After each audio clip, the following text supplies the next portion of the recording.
Sumainyo ang Panginoon.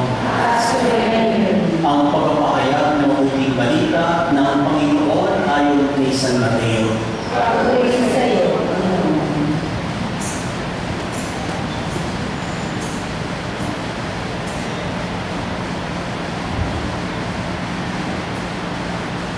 Noong panahong iyon, iniwan ni Jesus sa mga tao at pumasok sa bahay. Lumapit ang kanyang mga alagad at sinabi sa kanya, "Ipaliwanag po ninyo sa amin ang talinhaga tungkol sa masamang damo sa bukid." Ito ang tungkol ni Jesus. Ang anak ng tao ay nagkakasik ng mabuting binhi. Ang bukid ay ang sanlibutan. Ang mga taong pinag-aharian ng Diyos ang mabuting binhi. At ang mga taong pinag-aharian ng Diablo ang masasamang damo. Ang kaaway na nagkasik ng mga iyon ay walang iba kundi ang Diablo. Ang pag-aani ay ang katapusan ng daigdig, at ang mga anghel ang mga tagapag-ani. Kung paano iniipon ng mga damo at sinusunog, gayon din ang mangyayari sa katapusan ng daigdig.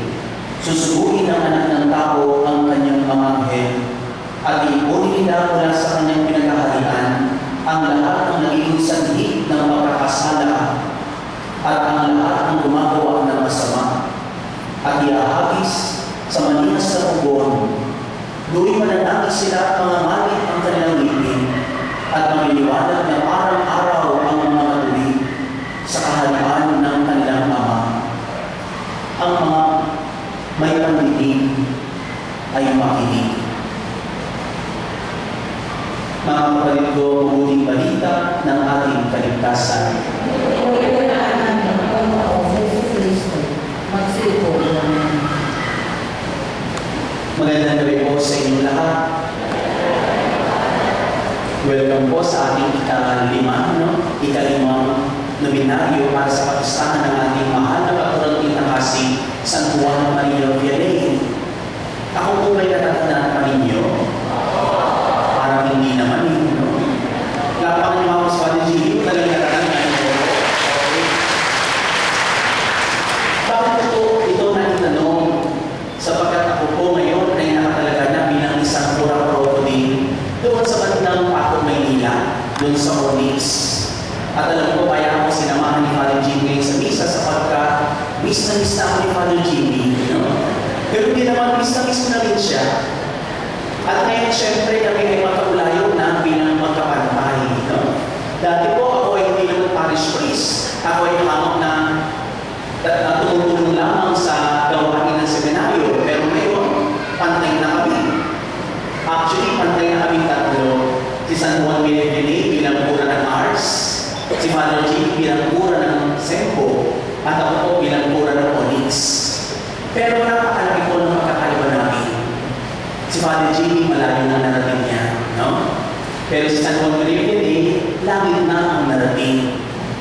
Mukhang ako sa pagsisimula ko ng aking ministry sa parokya, para nandun pa rin ako sa Mystery ng Paris.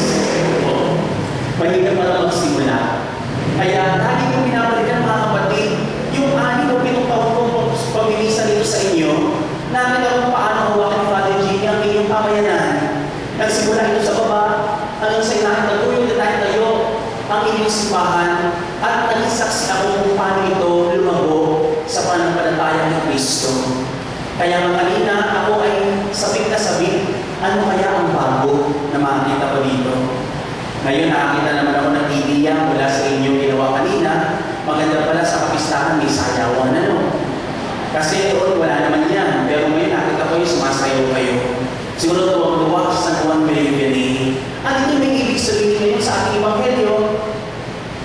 Alam niyo po, si Moises sa unang pagbasa, hiniling niya na makita niya ang Diyos face to face. Di ba minsan yun din ang ating panalangin? Minsan gusto natin makita ang Diyos. Pero ang tanging paraan upang makita ang Diyos ay kapag wala na tayong hininga sa lupa. Kung nais natin makita ang Diyos face to face, wala na dapat tayo kapit sa lupa. Wala na tayong hininga na mula sa daigdig na ito. Ang ating hininga natin ay ang hininga natin para sa kanyang kaharian.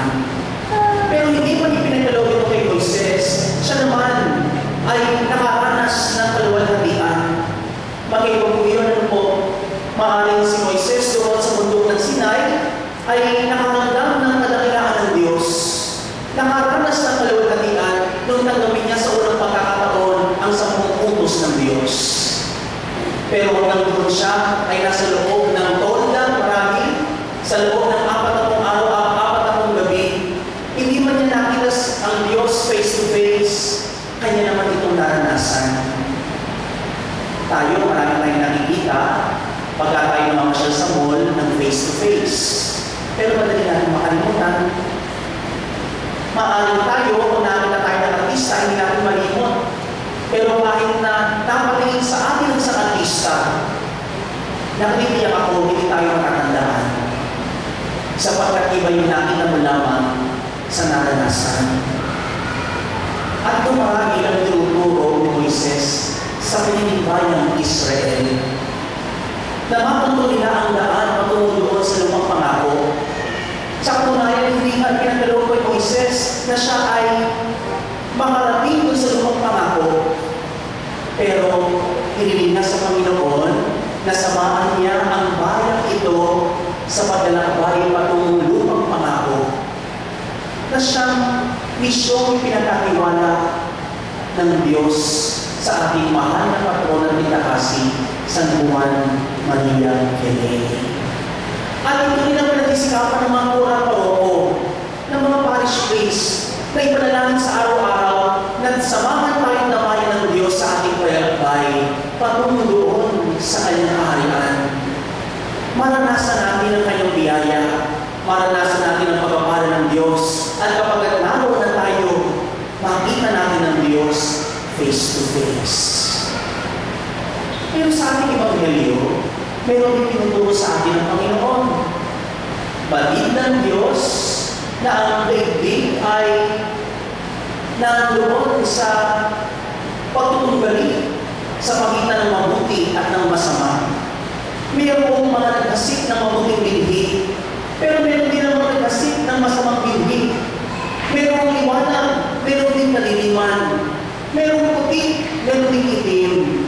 Merong panig sa Diyos, pero may panig din sa diablo. Batid ng Diyos na susukin natin sa ating paglalakbay patungo sa kaganapan ng buhay ang iba't ibang binhi ito.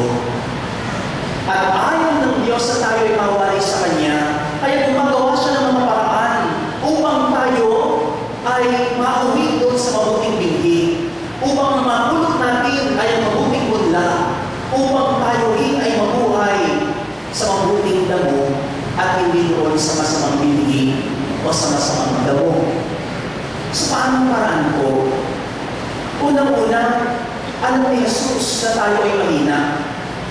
Kilala ni Jesus ang ating kaluluwa. Alam niya na tayo ay madaling mabiwit ng mga kasamaan. Kaya na itinaguyod ang iba't ibang mga sakramento.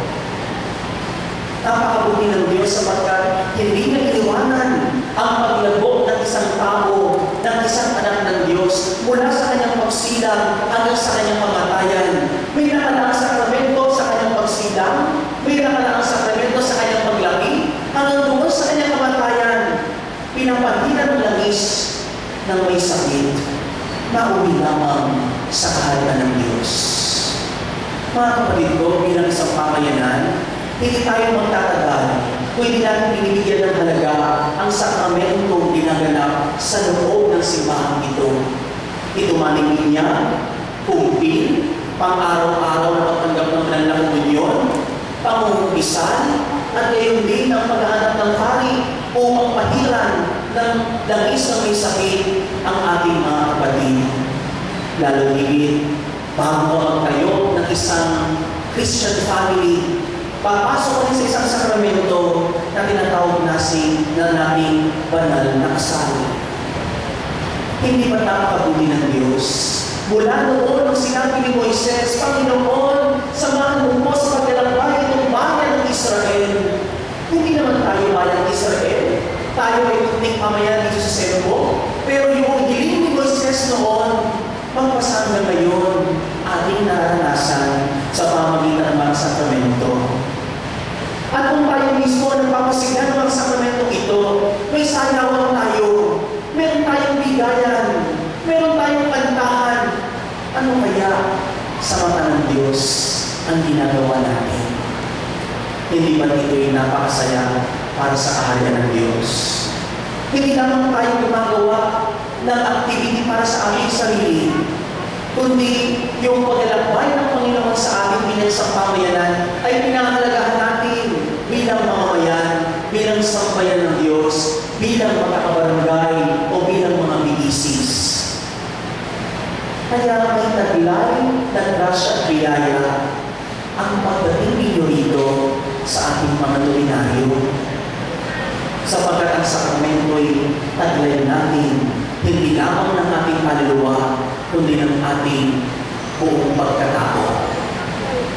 Pangalawa, hindi tayo nilubayan ng Panginoon sa pamagitan ng liturhiya. Ang liturhiya ng salita na siyang magbibigay sa atin upang unawain. Kaya nga sinabi niya sa ating Ebanghelyo, ang mga may pandinig ay makinig. Ibig sabihin, esensyal para sa atin ang mapakinggan at mabasa ang salita ng Diyos sa liturhiya. At tinatanggalan ito ng liturhiya ng Eucharistia na kung saan ang sakripisyo ng Panginoon ay isinasaalaala at isinasabuhay sa pamamagitan ng isang pari na siyang tanggalin ng presensya ng Panginoon. Kaya nga tanong ko sa inyo kanina, natatandaan niyo ba po ba ako? Minsan na pinagmimisa nito, minsan kasama niyo akong kumanta at tumawid, minsan kasama ninyo akong mag-alay ng pag-aalay ni Jesus sa Eucharistia. Sapagat lahat tayo ay sakramento. At ang liturhiya ay tunay na liturhiya kung ito'y ginagana ng isang pamayanan na katulad natin. Mga kapatid, sa tingin ninyo, meron pa kayang oras ang masamang damo upang mabuhay sa ating puso? Kung tayo ay mabuhay sa sakramento ng simbahan at sa liturhiya ng salita ng Eucharistia, meron pa kayang uwang ang masamang damo upang mabuhay sa ating kalooban? Wala na. Pero bakit ganoon? Patuloy pa rin ako nagkakasala. Bakit parang minsan-minsan kapag wala nakatingin, pinupulot ko yung masasamang binhi? Bakit ganoon? Paminsan-minsan, kapag wala nakakapansin, ako ay nakakapagmura. Ako ay nakakapaggusta ng kapwa. Ako ay nakakagawa ng di maganda sa aking kapwa. Mga kapatid ko, hindi tayo nalulubayan ng kalaban kung tayo'y may puwang para sa Kanya. Kaya nga ang ikatlong kinakailangan ng isang pamayanan katulad nito ay ang awang gawa na nagbubunga ng pagmamahal ng Diyos o tinatawag natin charity. Itong tatlong ito, itong sakramento, itong liturhiya, at itong pag-ibig ng Diyos, kapag isinabuhay natin bilang isang pamayanan, walang lugar sa puso natin ang masamang damo.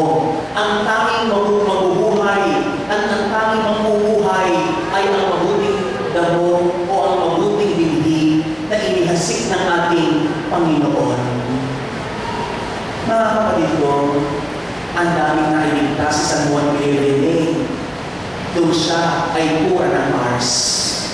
Nung siya ay nagpangasiwa ng isang pamayanan doon sa kanilang lugar, sapagkat isa-isa niyang tinanggal sa puso ng kanyang mga parokyano ang hindi mabuting binhi at ipinakilala sa mga ito ang mabuting binhi ng Panginoon sa pamamagitan ng mga sakramento ng liturhiya at ng awang gawang nagbubunga ng pag-ibig. Mga kapatid ko, tayo kaya'y mabisang tanda ng mga ito.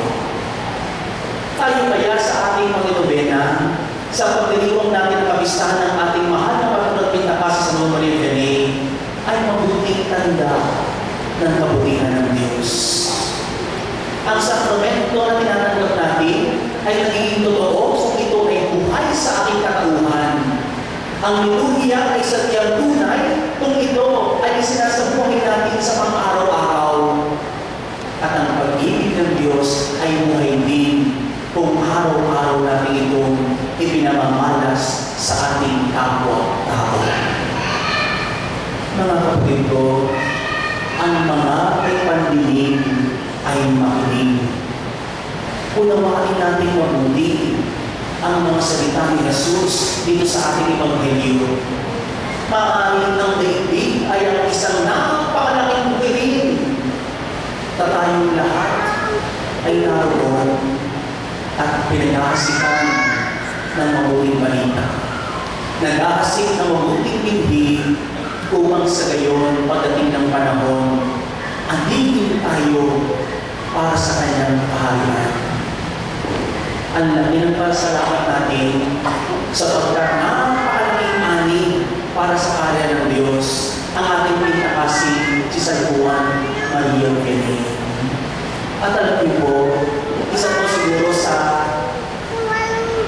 kaligayahan ng isang pura paroko ay ang makita niya ang isa man lang sa kanyang parishioner na nakapasok sa kaharian ng langit. Alam niyo po, nung ako po ay maging parish priest, sometime in September last year, ito na agad ang aking ipinagdasal. Sana po lahat ng magsimba sa akin, pasok sa tahanan mo. Pero balik naman ng Panginoon na mayroong mga pagpili. Mayroong mga choices tayo. May mabuting binhi, may masamang binhi. Depende sa atin kung nais natin piliin. Pero nagbibigay ang Panginoon ng mga paraan upang iiwas tayo sa masamang binhi, upang tayo ay tumanggap ng mabuting binhi sa pamamagitan ng mga iba't ibang sakramento, sa pamamagitan ng liturhiya, at sa kawang gawang nagbubunga ng pag-ibig.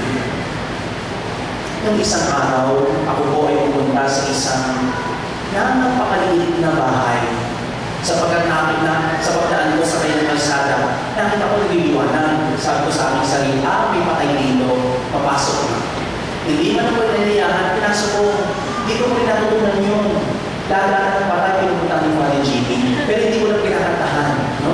Father Jimmy yata pinakatahan pa niya. Pero nakita ko nagliliwanag yung maliit na bahay, sabi ko, may patay doon. May patay na. Isang 24 anyos na babae na namatay sa panganganak. At kinuwento sa akin ng kanyang ama na namatay, yung anak po niya na iwan po sa ospital. Nag-aahaw buhay din po. At hindi po namin alam kung hanggang kailan siya mabubuhay. Paano po ba yun? Gusto po namin siyang pamilyagan. Ang sabi ko po sa kanya, puntahan na po natin. Kailangan natin mapinyagan ng batang yan. Kahit mabuhusan naman ang tubig, okay na po yun. Sa pangalan ng Panginoon ng Trinity, kailangan natin siya mapinyagan. Pero kinabukasan, hindi na po umabot ang sakramento ng Biblia. Pero naroon ang pag-asa ng kanyang mga lolo't-lola na ang batang ito sana ay sa langit mapunta. Mga kapatid, meron pa tayong mga lakas upang gamitin natin ang mga sakramento ibinigay sa atin. Meron pa tayong tainga at puso upang pakinggan ang liturhiya ng salita, upang tanggapin ang ating bilang ang liturhiya ng Eucharistia. At meron tayong lakas upang gumawa ng mabuti. Huwag natin sayangin. Narito ang kasiyahan natin na tayo ay aanipin ng mga anghel at ipapabilang sa mga anak ng Diyos.